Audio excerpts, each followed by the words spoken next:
Fala aí, pessoal, sejam bem-vindos. Como sabemos, prefeitos e governadores editam decretos para manter os estabelecimentos comerciais Brasil afora fechados. Pois bem, a pergunta é: decretos de governadores e prefeitos detêm um valor normativo superior às leis e à Constituição Federal? É sobre isso que nós iremos analisar, porque eu vejo nos diversos fóruns de discussão que a população anda revoltada e questionando se o fiscal que bate a porta do comerciante e determina o seu fechamento por meio e razão do decreto de seus respectivos chefes, se isso poderia acontecer, e com razão. Mas não devemos nos esquecer que há um julgado no STF de 2019 dando poder a estes decretos. Então a gente tem que analisar a situação sobre dois vieses. Primeiro, respondendo à primeira pergunta, os decretos expedidos por chefes de executivo, independente da esfera, se municipal, estaduais ou mesmo do presidente da República, devem obediência às leis, e as leis, por sua vez, à Constituição Federal, dentro de uma pirâmide, que é o chamado que nós do direito conhecemos como pirâmide de Kelsen, né, que é uma escala, hierarquia, em que no topo há a Constituição, no meio as leis, aí claro, entre as leis e a Constituição, os tratados internacionais que estão devidamente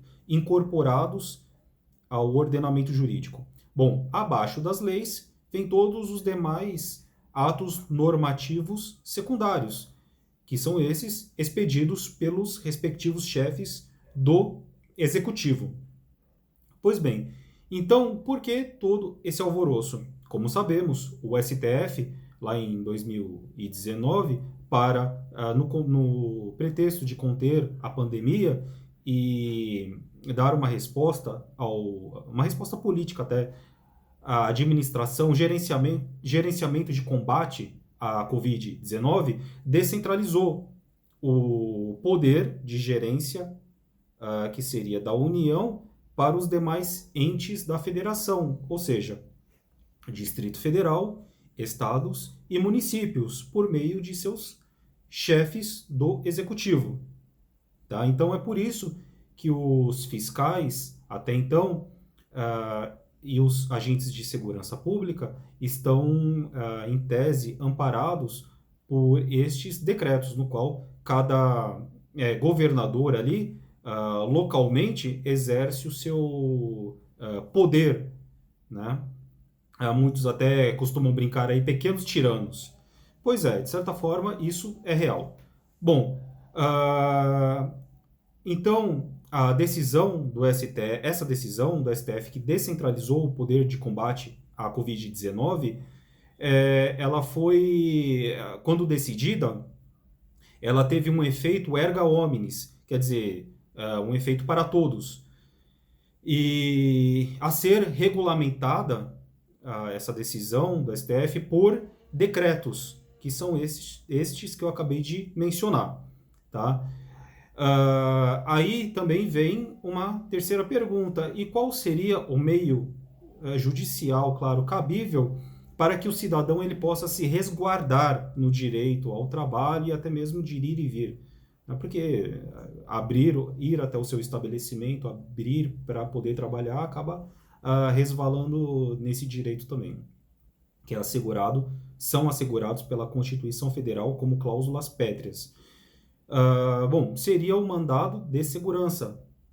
O mandado de segurança ele é um instrumento processual previsto na Constituição Federal que visa garantir esses direitos, como a vida, direitos fundamentais no geral, direito ao trabalho, né? Sempre quando não couber o habeas corpus e o habeas datas. Enfim, eu não vou, neste vídeo, detalhar quais seriam as definições, aí, o conceito e cabimento destes demais. Mas o conceito do mandado de segurança previsto na normativa é essa. Caberá mandado de segurança para resguardar direitos já previstos em lei ou no texto constitucional, quando subsidiariamente não couber o HC ou o HD. Enfim, o seu prazo é de 120 dias a contar do ato da expedição pela autoridade coatora, ou seja, respectivos governadores ou prefeitos. Pois bem, há 3 dias, tá, a contar da postagem desse vídeo, 18 entidades profissionais ajuizaram uma DPF lá no... Isso foi bem recente agora, né? Ainda está para ser julgado. Para ser julgada essa ação lá no STF, pedindo para que o STF ele determine um lockdown geral no Brasil. Tá? Esse foi o pedido. Então aí que mora o perigo. Tá? Agora, então eu vou fazer uma comparação, voltando lá com o mandado de segurança. Se eu estivesse fazendo esse vídeo até 5 dias atrás, eu iria sugerir a todos os cidadãos aí contratar um advogado, claro, tendo meios, né, porque precisa de um patrono para isso, impetrar um mandado de segurança para que cada juiz local avalie, né, e, na melhor das hipóteses, acabe aceitando a abertura de seu estabelecimento comercial. Mas tem um pulo do gato aí. Aí entraremos numa natureza jurídica. Vocês lembram quando um juiz, salvo engano, da cidade de Araraquara ou Araçatuba, não me lembro agora, isso foi mês passado, ele julgou um habeas corpus de um cidadão que estava trabalhando e ele foi preso. Né? Isso deve ter acontecido no Brasil afora, mas isso daí é um exemplo isolado para vocês entenderem. Bom, e aí o pessoal aí nos fóruns de direita, eles falaram, olha, agora este é o momento, né, de todo mundo abrir as portas, não obedecer o lockdown, né, em razão dessa decisão. Só que qual é o porém? Tá? A decisão de mandado de segurança ou mesmo habeas corpus por um juiz local de uma pequena cidade ou mesmo de São Paulo, que seja, faz efeito somente aquela parte que impetrou, entendeu? O cliente, o advogado, ele impetra um MS ou um HC em nome do cliente, né, para que ele, com um pedido para que ele seja liberto ou continue trabalhando, tem o seu estabelecimento lá de portas abertas. Mas essa decisão só vai fazer efeito para aquela parte, para aquela pessoa que contratou o advogado individualmente, e não para todos do Brasil inteiro, erga omnes, entendeu? É inter partes e não erga omnes. Tá? Existe essa diferença aí no direito. Tá bom. Então, por que você, Rafael, comentou lá das 18 entidades que ajuizaram uma ADPF, que é nada mais que uma ação de controle de constitucionalidade lá no STF? Aí que está o perigo, porque decisões emanadas em ações constitucionais, como é esse de controle, ADI, ADPF, ADC, enfim, todas elas são co-irmãs, ações co-irmãs, de suas decisões, quando prolatadas, elas geralmente têm um efeito erga omnes, geralmente não, elas têm um efeito erga omnes. Então, se o pedido for aceito lá pelos ministros, o Brasil inteiro se vai ver obrigado a respeitar essa decisão. E aí já não é nem mais um mandado de segurança individualmente que irá segurar. Esse é o problema. Entendeu? Este é o grande problema aí, dilema, em razão desse ajuizamento aí cujo pedido é pelo lockdown geral no Brasil inteiro. Né? Porque se fosse apenas pelo mandado de segurança individualmente, tá?